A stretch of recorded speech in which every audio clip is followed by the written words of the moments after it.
Hello, my friends, and happy Halloween. For you see, today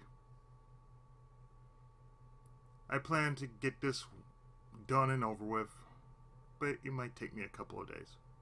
So what we're going to do is, well, as you can see, we are on P2S2P2, and, well, today we are going into the haunted show.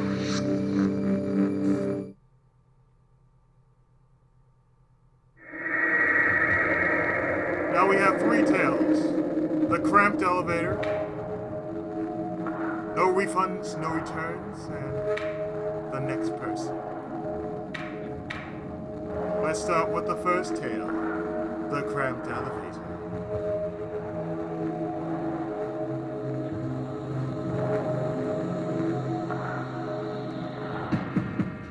I returned home late as usual. I looked at my watch. It was past midnight already. Everyone in the apartment had turned off their lights. It was like nobody was home. I pressed the button to call the elevator.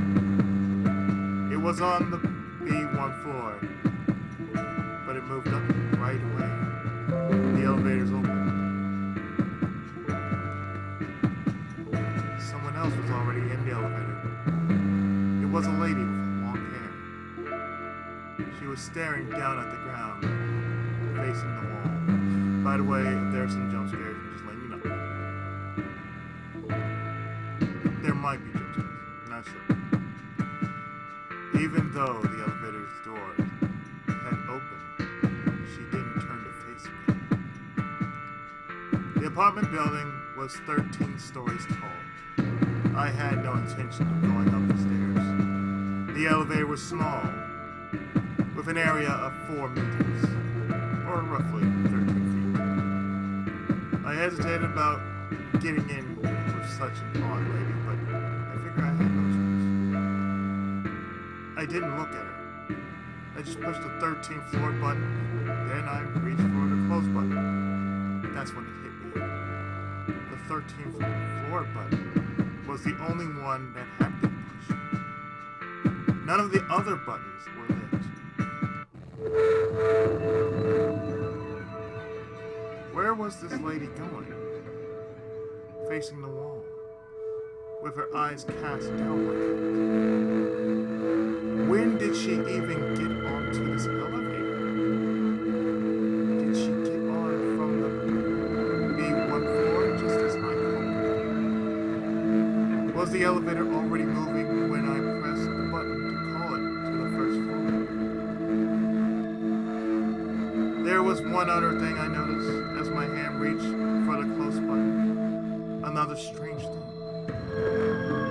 Part of the wallpaper was peeling off, and I could see something behind it. There were letters that looked like they had been scratched into the wall. Don't turn around. The door closed just as I noticed the letters. The elevator started moving to the top floor. Nothing like this had ever happened to me before. It was freaking out. I decided that I was going to turn around. I just keep looking forward until I reach the 13th floor. Second, third. The elevator kept going up. I focused on the floor display, but I felt so unsettled. I couldn't help but think about the lady behind me. Just as we passed the 4th floor, I heard a sound behind me.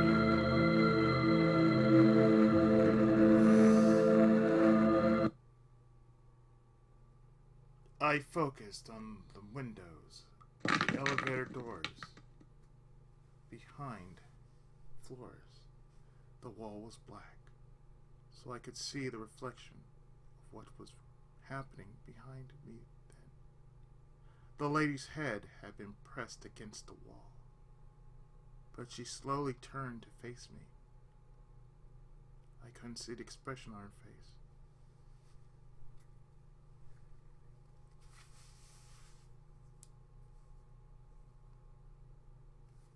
Her long hair kept it hidden. I looked away, back at the floor display. We're still only on the 6th floor. 2 seconds here.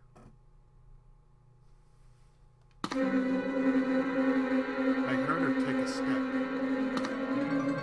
Looking at her reflection in the window, I could see that she was stepping right up to me.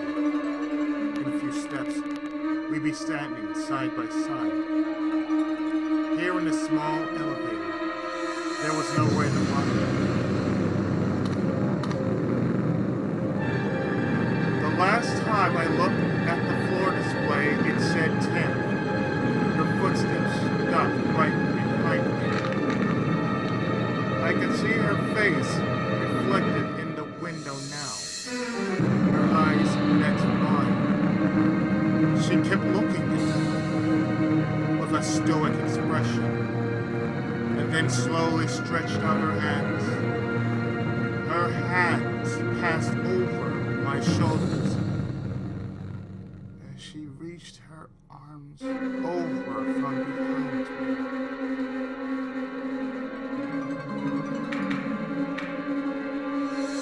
I looked back no matter what. We reached the 13th floor. The elevator doors opened, so I flew right out. I no longer felt her presence behind me. I slowly turned around and looked back into the elevator. Nobody was there. I got back into the elevator to confirm she was gone. There was no trace of her. But the strange thing is, the letters that had been scratched into the wall were nowhere to be seen. The wallpaper was set perfectly in place. Was I imagining all of that? What just happened to me? I peeled at the wallpaper where the letters had been scratched, tearing it back again. Don't turn around. The letters were still there, scratched into the wall by who knows what.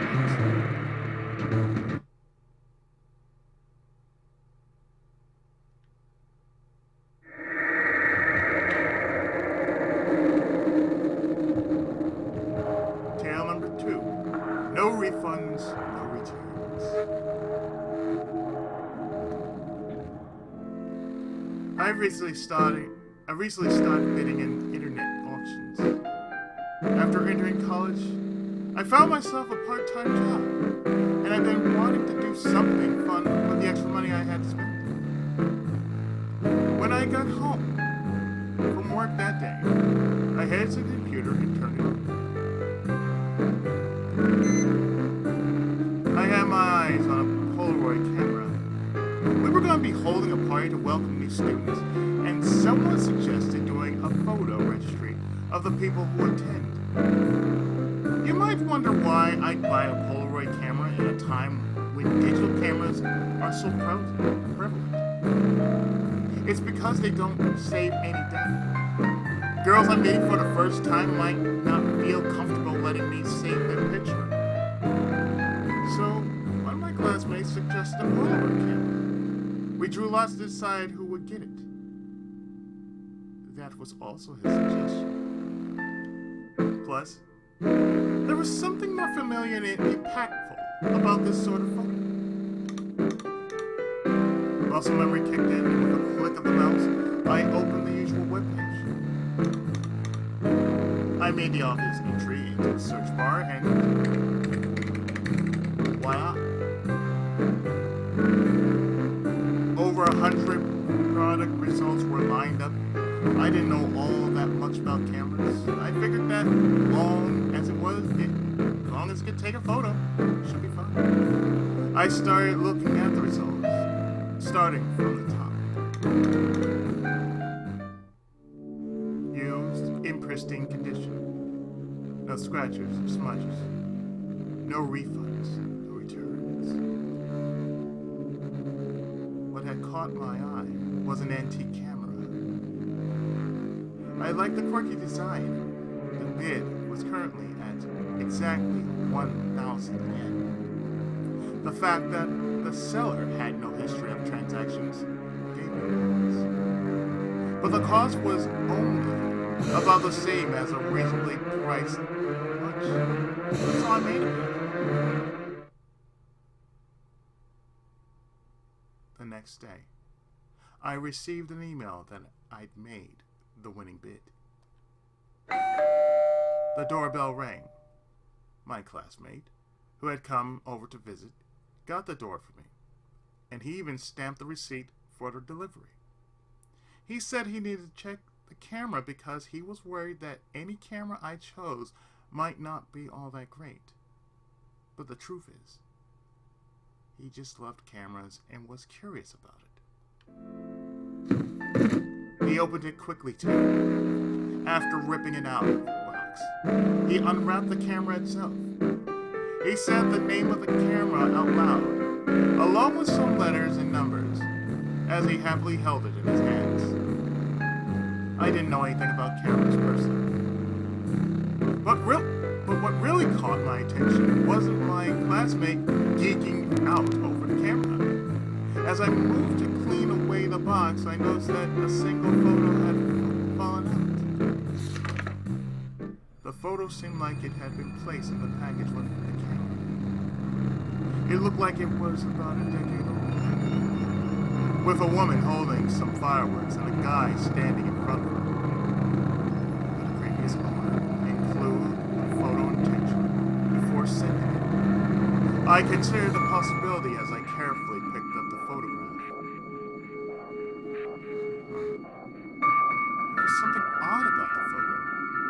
The girl was colorful, lit up by the fireworks she was holding. Yet the man she was with looked abnormally pale. He looked like a corpse. My classmate was paying no attention to me as he fiddled with the camera. "Oh, it's got film in it!" He pointed the camera at me and "Oh, it's hot!" I threw the photo down as if my fingers had just touched fire. He looked at me with a weird suggestion on his face. "Hey, what happened?" I'm certain it was hot, but when I looked at the picture, I gasped. The guy had vanished. Up until now, the picture had shown the pale face of some young man. Was I just imagining things? Maybe I only thought I saw him. Wait. The more I thought about it, the more my pulse started to pound. My classmate pointed the camera at me. "Let's try it out." Something fell off.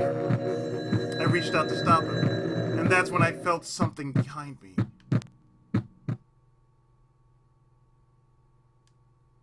I plucked the camera out of his hands and stuck it back into the packing material. "Hey, what gives? What'd you do that for?" He looked at me disappointed. With the camera still in hand, I looked behind me. Nobody was there. As I finally breathed out, he stood up. I'm going home." Clearly his feelings were hurt. Without saying much, he got his stuff together. Hey. I spoke up because I felt guilty, and I didn't want him to be mad at me. That or I was afraid, and trying to protect myself. Maybe it was a little bit of both. "Please, take the camera for you," I said to him. I knew I should have told him about the photo, but I couldn't bring myself to say the words. He didn't react at first. I told him I just didn't know much about cameras, and when he heard that, he took the camera, and his mood seemed to have lightened up.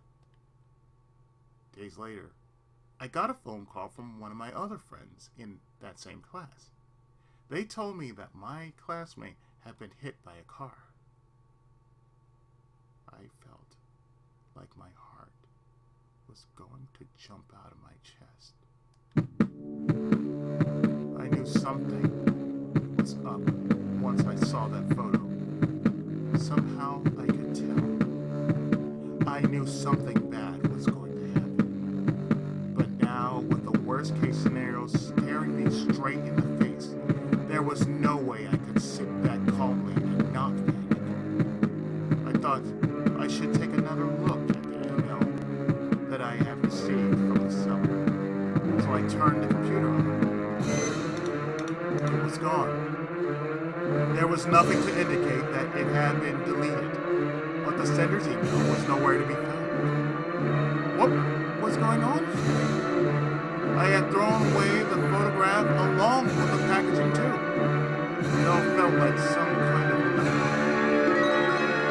My email chimed, letting me know that I had just received a new message. My palms had begun to sweat.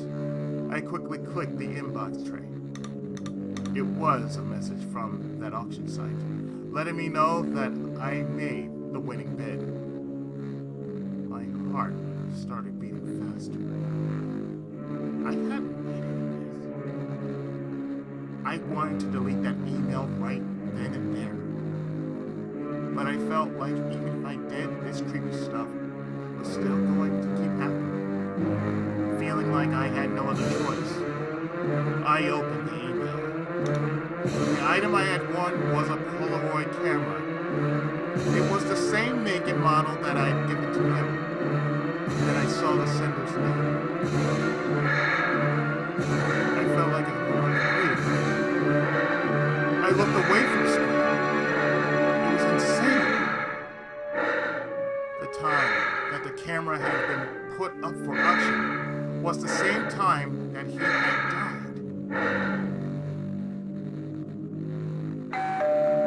Several days later, the Polaroid camera was delivered to me. I couldn't get the words I saw on the auction site out of my head. No refunds, no returns.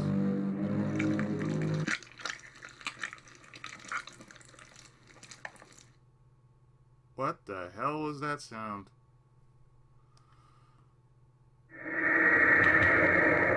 And the last tale, the next person.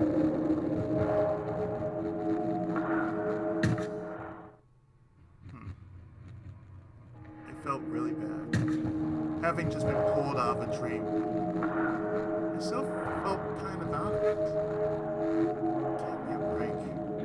I rolled over and pressed my pillow against my ears. Footsteps. It took me a few minutes to realize that what had woke me up was the sound of footsteps from the floor above me. Since I'd been woken up while having a dream, I guess my mind wasn't exactly sharp. I pulled the covers over my head and cussed them out. What time did they think it was? Did they know I chose this place? It has reinforced concrete walls. I'm tired, let me sleep. My pleas were callously unheard, and the pace of the footsteps were thumping along in a constant rhythm. Footsteps were too light to be an adult's. It's probably a kid. They never stomped around like this before, though. Did the person who lived in the floor above me invite a young relative over? At first I thought of heading up there to complain, but I didn't want to get caught in any sort of trouble. I figured if the kid was stomping around because they couldn't sleep, then it'd only be a matter of time before things got quiet again.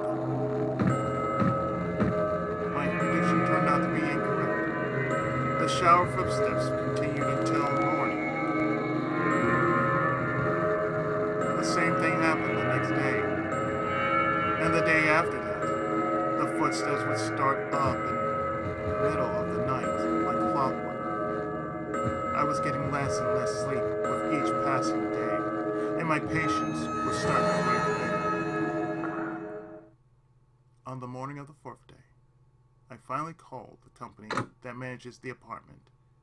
The phone rang for a long time until one of the managers finally picked up. I told him about the trouble I was having and how I couldn't get enough sleep.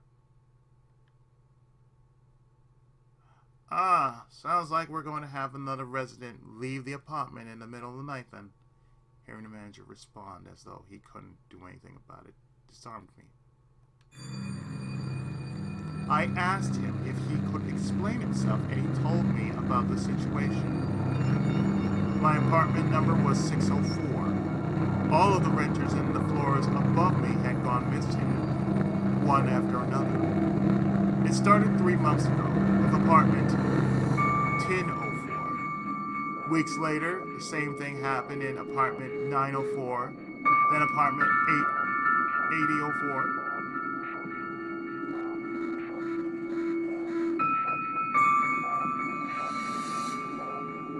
It must be infectious.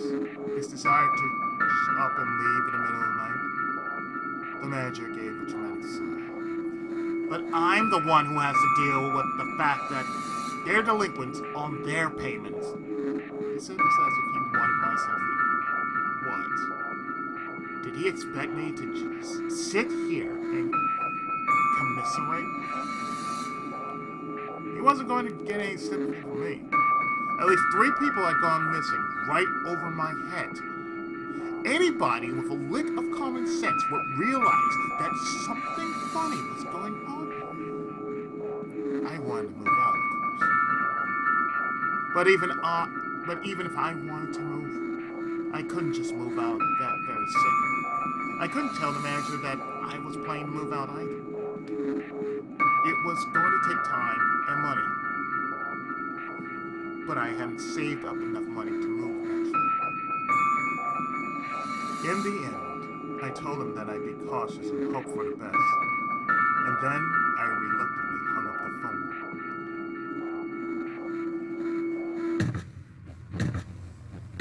There they go again. It had been 3 days since I talked to the manager, and the footsteps had continued as usual. I couldn't stand it anymore. I made up my mind. I was heading up the stairs myself. I kept ringing the doorbell until the door finally unlocked. With the door chain still set in place, a man in his 30s looked out at me with sunken eyes. It's the middle of the night. Do you need something? He sounded irritated with me. I live on the floor below you, and every day you keep stomping around, making so much noise. The man looked at me suspiciously, like he was trying to size me up. I gave an exasperated sigh. Tell your kid to behave at least, I shouted at the man. I'm the only one who lives here, he said. And with that, he shut the door. Wait! Open up! I continued ringing the doorbell, but the man wouldn't open the door back up.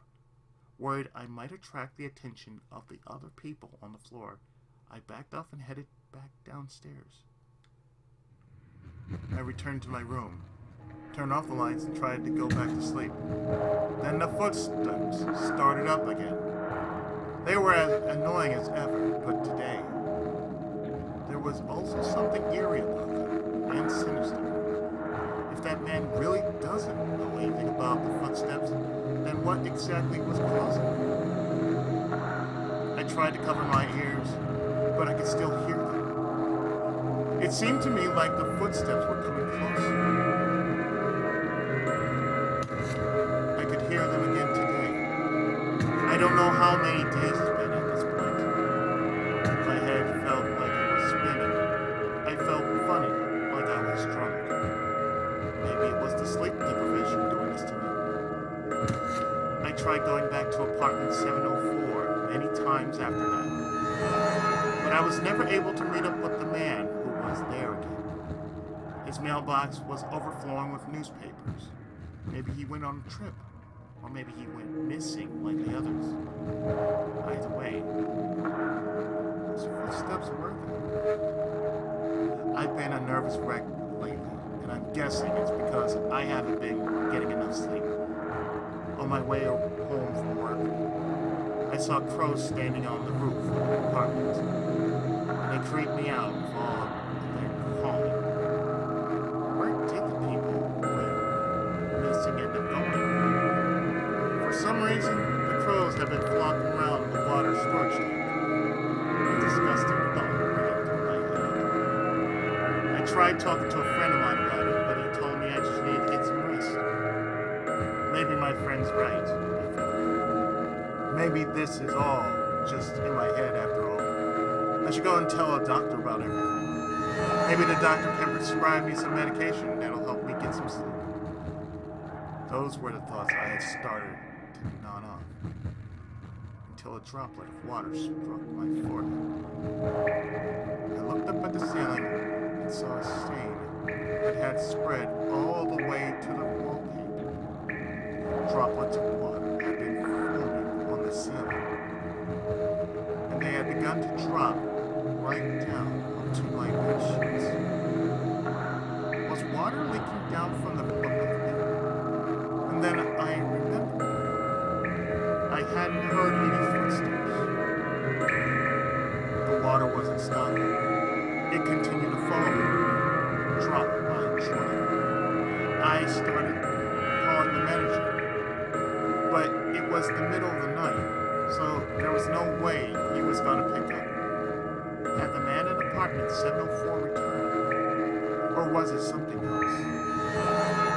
I was lost about what to do.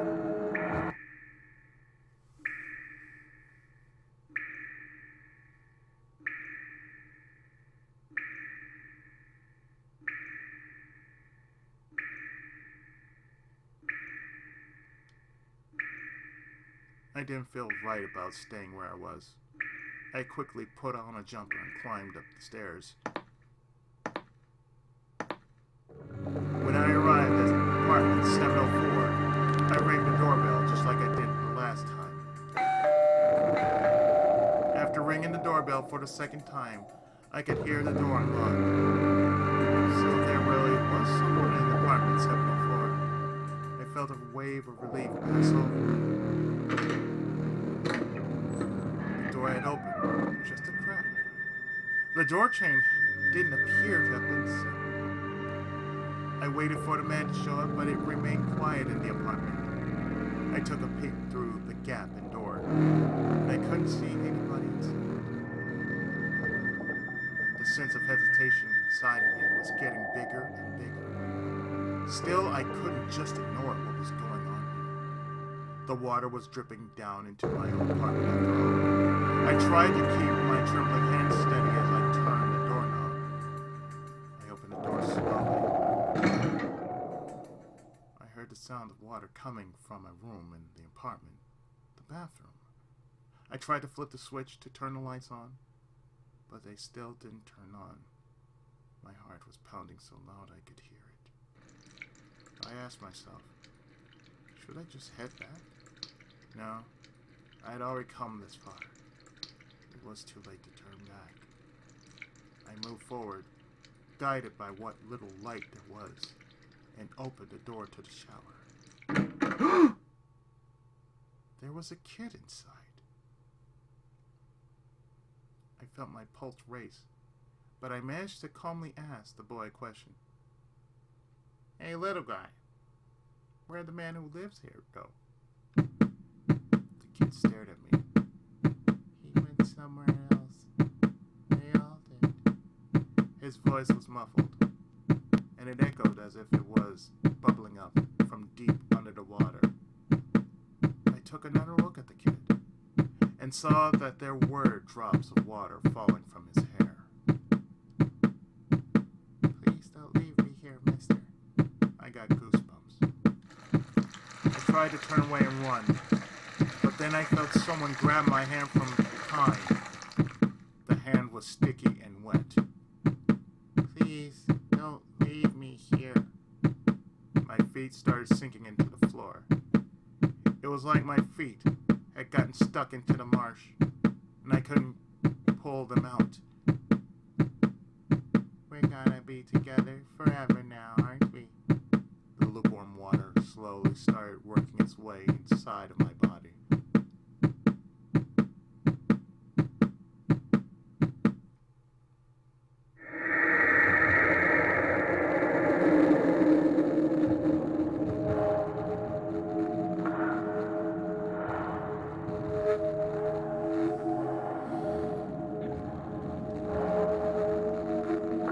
what have we learned here, people?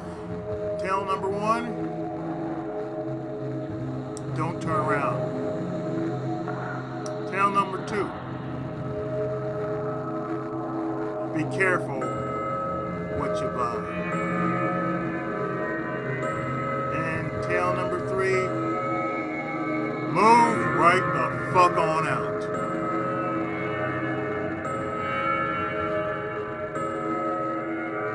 So with that, my friends,